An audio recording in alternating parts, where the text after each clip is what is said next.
ఇవన్నీ ఆయన మాట్లాడిన తర్వాత దాని మీద చర్చనీయాంశం పెట్టి నిర్ణయం తీసుకుందామని చెప్పాడు. అందువల్ల అంతవరకు అవి పెండింగ్లో ఉంటాయి. మీకు यही मैं बोलना चाहता हूँ, आप लोगों को जल्दी से जल्दी इसका रिजल्ट मिल जाएगा, आप लोग उसका इंतजार करो అని చెప్పడం జరిగింది. ఇంకా అంత లోపలే ఈ ప్రభుత్వం కూడా సానుకూలంగా మన మైనంపల్లి గారు కేటీఆర్తో మాట్లాడినట్ట.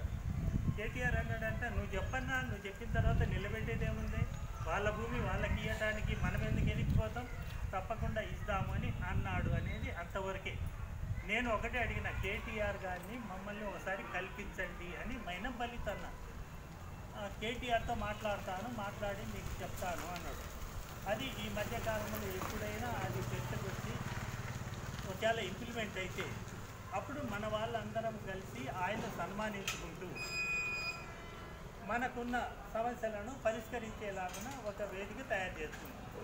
ఆ విధంగా మనం ముందుకు పోయి ఈ సాధనలో సాధించుకుందామని చెప్పుకుంటూ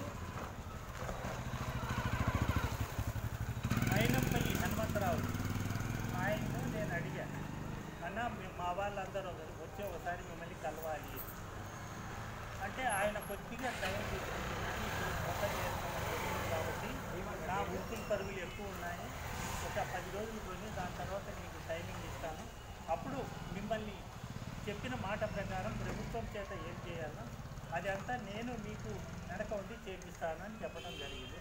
అది ఎంతవరకు జరిగినా మనకది మన కుటుంబాలకు ఒక మంచి మార్గంగా ఉంటుందని మనం భావించుకుందాం. ఆ విధంగా ఏంటంటే మన వాళ్ళందరూ ఎక్కడ మీటింగ్ పెట్టినా పెద్దోళ్ళ దగ్గర కదలాలి, మనం కనపడాలి, నిజంగానే ఈ సైనికులు ఈ సమస్యల్లో ఉన్నారా అనేది మనం చూపగలగాలి. అప్పుడు మనకు నిజమైన వెల్ఫేర్లు మనకు అందటంలో అధికారులు కానీ ప్రభుత్వం కానీ చిత్తశుద్ధితో పనిచేస్తాయని మనం గుర్తించుకోవాలి. ఈ విధంగా ఈరోజు మొన్నటి వరకు జరిగిన కార్యక్రమాల నాకు మతికున్నంతలో మీకు చెప్పారు. కొన్ని మతికి లేకపోతే అటు ఇటు అయ్యి ఉండొచ్చు, కానీ ఏది ఏమైనా మనకు అనుకూలమైన వాతావరణం ఏర్పడింది. ఆ వాతావరణానికి ఎప్పుడు ఎవరిని కలుగుతామన్నా మన వాళ్ళు కదలాలి. దానికి 10 రూపాయలు ఖర్చు అయితే మనం పెట్టుకోవాలి. ఓపెన్గా చెప్తున్నా, ఎక్కడ నేను సీక్రెట్ పెట్టడం లేదు. ఏంటంటే మనం పోవటానికి రావటానికి మన డబ్బులే కావాలి, మనం ఖర్చు పెట్టుకొని పోవాలి. రెండవది, నేను సంఘం పరంగా ఇంత మూమెంట్ పెట్టి ఎక్కడికక్కడ చేస్తున్నానంటే దాంట్లో స్థితినైనా నేను ఎదుర్కొని పోతున్నాను. దాంట్లో నేను నా పరంగా నేను నా మిషన్ ఇది ఒక్కటి మీరు దృష్టిలో పెట్టుకోండి. దీంట్లో కావాల్సింది ఏంటంటే మనిషిలో మానవత్వం, చిత్తశుద్ధి, నిజాయితీ. ఈ రెండు చెప్తే కానీ ఇంటే కానీ రావు, మనలో కలగాలి, మనం చేయాలి. కాదంటే ముందు మన కుటుంబం అన్నారు కాబట్టి కుటుంబాన్ని మీరంతా ముందుగా చూసుకుంటూ సంఘం ముందుకు పోవటంలో మీ తోడ్పాటును పూర్తిగా అందించండి. ఇది ఒక్కటే నేను మిమ్మల్ని మనసా వాచా కోరేది. ఈ అందించటంలో మాత్రం నేను ఎంతటి దూరానికైనా పోవటానికి సిద్ధం. ఆ పోవటానికి కావాల్సిన తోడ్పాటు బలం మీరు అందించాలి. ఇది కొద్దిగా దృష్టిలో పెట్టుకొని చేయాలి. మన వాళ్ళకి మూర్ఖత్వం వదలండి. కోన్ క్యా కర్తా, కోన్ కుచ్ నహీ కర్తా. నువ్వు ఉన్నట్టే అందరు ఉండాలని లేదుగా, ఆయన ఉన్నట్టే నేను ఉండాలని లేదుగా.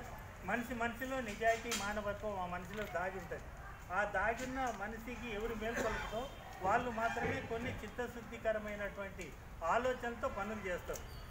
కానీ ఇవాళ రేపు ఏమైందంటే మన సైనికులకు కూడా రిటైర్మెంట్ అయిన తర్వాత సివిల్ జబ్బు పట్టుకున్నది. సివిల్ జబ్బు అంటే అంత సంపాదన, నువ్వు నీ కుటుంబమే ఆనందంగా ఉండాలి, ఎవడు ఎట్ట తెచ్చినా పర్వాలేదు, మనం మాత్రం బాగుండాలని ఆలోచనలోకి వచ్చిపోతున్నామే. దాన్ని కొంత తగ్గించుకొని నలుగురు గురించి ప్రయత్నించు. మూడోది ఏంటంటే మనం కొన్ని రోజుల వరకు ఈ భూమి మీద ఉంటాం. ఎప్పుడు పోతామో పెట్టకుండా అందరూ వెళ్ళిపోయేవాళ్ళు. వెళ్ళిపోయే లోపల నీ మనసుకు నువ్వేమన్నా చెప్పుకోవటానికి ఏమన్నా మిగిలింది అంటే నువ్వు ఏదన్నా నీ గురించి, నీ తోటి వాళ్ళ గురించి ఏమన్నా చేసినావంటే అదొక్కటే నీకు మిగిలేదు. కాబట్టి ఇవన్నీ దృష్టిలో పెట్టుకొని మనం సక్రమైన వేలో పోతాము. ఈ మన వెల్ఫేర్ల గురించి నన్ను ముందుకు నడపటంలో ఇప్పటి వరకు నడిపించిన మీ అందరికీ నిజంగానే చేతులెత్తి నమస్కారాలు ఎందువల్ల పెడతానంటే, నా ఈ పాత వర్గం నన్ను ఎక్కడ వదిలిపెట్టలే. ఏది ఉన్నా వాళ్ళ ఉన్నంతలో సబ్స్క్రిప్షన్ పెట్టమంటే కట్టిండు, లేదు తలా ఒక 500 వేసుకోమంటే అప్పటికప్పుడు వేసుకునే ఉండదు. ఆ విధంగా ఈ సంఘాన్ని చాలా ఎత్తుల వరకు తీసుకుపోగలిగాను. కానీ నా వెనకనే కొంత దుర్మార్గ వర్గం కూడా సేమ్ నడుస్తుంది. ఎక్కడిది కాకుండా చేయాలి. వాడికి పేరు వస్తాం, నీ పేరు పాడుగాను, పేరుతో నువ్వేం చేస్తావురా? ఇప్పుడు నెహ్రూ గాంధీ లాంటి వాళ్ళే వచ్చిండ్రు, వాళ్ళు పేరుతో ఏం చేసుకుంటారు? వాళ్ళు చేసిన మంచి పనులు మాత్రమే ఈ వర్గం ఆ టైంలో ఉన్నటువంటి సమాజం మాత్రమే అర్థం చేసుకుంటారు. ఇప్పుడుండే సమాజం గాంధీ కోనై జీవో మెరక్యా మాలు అనే సమాజం మార్పులు చేర్పులు వస్తుంది. కానీ ఇది దృష్టిలో పెట్టుకొని మనం ఉన్న సమాజంలో మనం ఉన్నంతలో మనం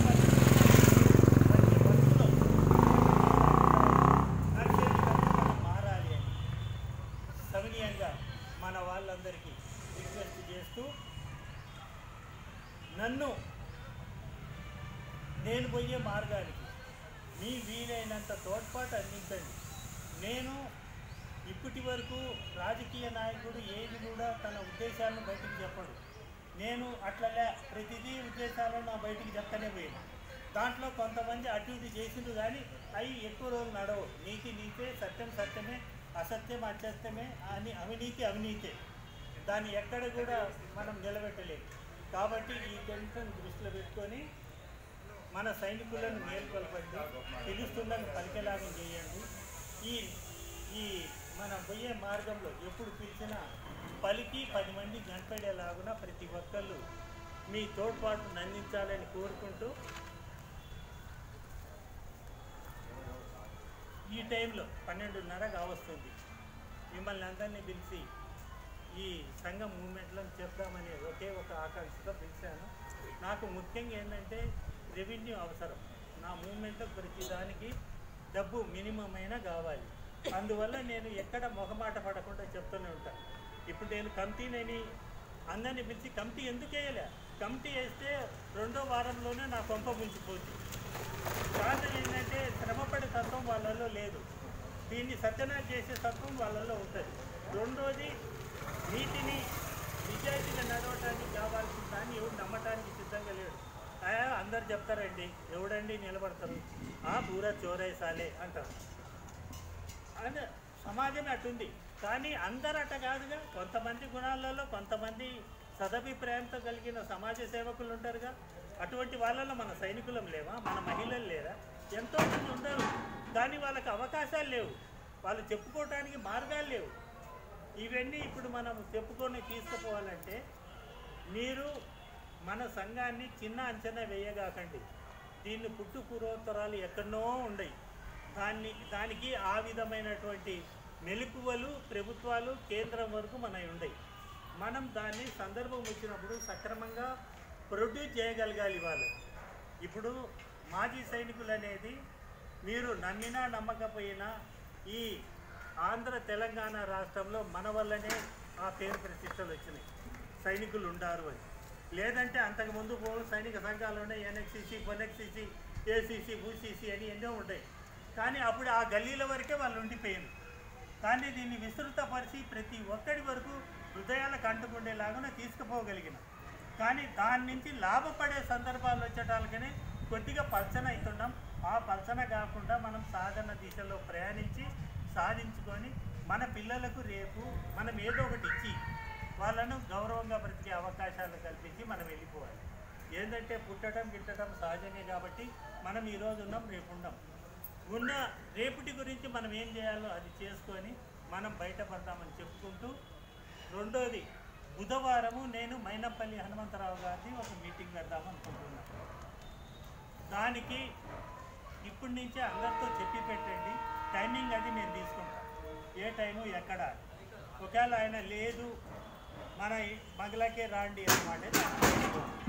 ఆ విధంగా పోయి ఏంటంటే ఆయన చేతిలో ఒక వజ్రాయుధం ఉంది మనకు అందించేది. దాన్ని మనము ఆయన ద్వారా పొందగలిగితే ఈ మంత్రులంతా మన చేతులు ఉన్నట్టు బాగా గుర్తుపెట్టుకోగలుగుతారు. ఇప్పుడు ఏంటంటే మహమ్మద్ అలీ కానీ మన మైనంపల్లి కానీ వీళ్ళు అవినాభావ సంబంధం గల వాళ్ళు. వీళ్ళు ఒకళ్ళ మాట ఒకళ్ళు తీసేయరు, ఒకళ్ళనొకళ్ళు కలుపుకొని పోతారు. అటువంటి సందర్భాలలో మిగతా కేటీఆర్ను కూడా మైనంపల్లి అంటే కేటీఆర్కు ఎక్కలేని అభిమానం. నువ్వు చెప్పన్నా ఏది చెప్పినా నేను ఇంప్లిమెంట్ చేస్తానన్నా అని ఆయనతో కేటీఆర్ అంటాడు. అంటే ఇవన్నీ మనం చేపించుకోవటంలో మన చాకచక్యాన్ని మన ఐకమత్యాన్ని చూపి సాధించుకోవటంలో మనం ముందుకు పోవాలి. ఈ విధంగా ముందు రోజులలో కొద్దిగా మన వాళ్ళని చైతన్యపరుస్తూ సందర్భం వచ్చినప్పుడు మనం 10 మంది కనపడి మన మొదలుగా చెప్తూ మన కష్టాలు చెప్తుంటూ బయటపడే ప్రయత్నం చేస్తాను నేను చెప్తుంటూ, రెండోది కేసీఆర్ను కేటీఆర్ను కవిత గారిని ముగ్గురిని ఆదర్శంగా తీసుకొని మనం ముందుకు పోవాలి. ఏంటంటే వీళ్ళు పెట్టని కోటలు తెలంగాణలో, వీళ్ళ మాటలు కాదని కేసీఆర్ ముందుకు పోదు, కేటీఆర్ ముందుకు పోదు. ఇంత బలీయమైన శక్తులుగా ఉన్న వాళ్ళను మొన్న మనం ఎలక్షన్ వచ్చినప్పుడు మనం ఎంతోమంది విడదీయడానికి చూసాం. చల్ केसीआर ने केसीआर ने कांग्रेस में आ जाओ, अब पूरा समय हो गया, अभी पूरा वेलफेयर अपने को मिले. అప్పుడు మనం అన్నది ఒకటే, ఏంటంటే కేసీఆర్ వచ్చిన తర్వాతనే మా వెల్ఫేర్లు మా పిల్లలు బతకటానికి కావాల్సిన ఆర్థిక వనరులు చేకూర్చి డైరెక్టరేట్లో కోట్లాది రూపాయలు డిపాజిట్ చేసిన మనసు వ్యక్తి కేసీఆర్. అందువల్ల కేసీఆర్ను ఎటువంటి పరిస్థితుల్లో మేము దేవుడిగానే భావిస్తాం. మాకు ఆయన సహకరించినా సహకరించకపోయినా మేము ఉన్నంత వరకు కేసీఆర్ జిందాబాద్, ఏమంటారు తెలంగాణ రాష్ట్ర సమితి జిందాబాద్ అనే మార్గంలోనే పోతామని చెప్పి అదేవిధంగా పోతున్నాం. మన సైనికులు ఎంతమంది చెప్పినా ఆ గోపు రమణారెడ్డి అయితే చాలా అనాలు వచ్చిన వాళ్ళైతే ఒక గెలవడానికి అవకాశం ఉంటుంది. నేను చెప్పి నీ యాజలు పెట్టుకోదాకా నేను ప్రభుత్వాన్ని దృష్టిలో పెట్టుకున్నాం, ప్రభుత్వానికి అనుకూలంగా పోతున్నాం. ఇప్పుడు నువ్వు రాజకీయంగా ఎంత ఎదగాలన్నా నీ మార్గంలో పోదు, మేము మాత్రం నీకు సైనికులను ఓటేయమని చెప్పే విధాయకంగా మేము పోలేము అని క్లియర్గా చెప్పి అప్పుడు మనం సపరేట్గా కేసీఆర్ జిందాబాద్ అనే మార్గంలో నడిచాము. ఇప్పుడు అన్ని రాష్ట్రాలకైనా ఉత్తమమైన రాష్ట్రం ఏంటంటే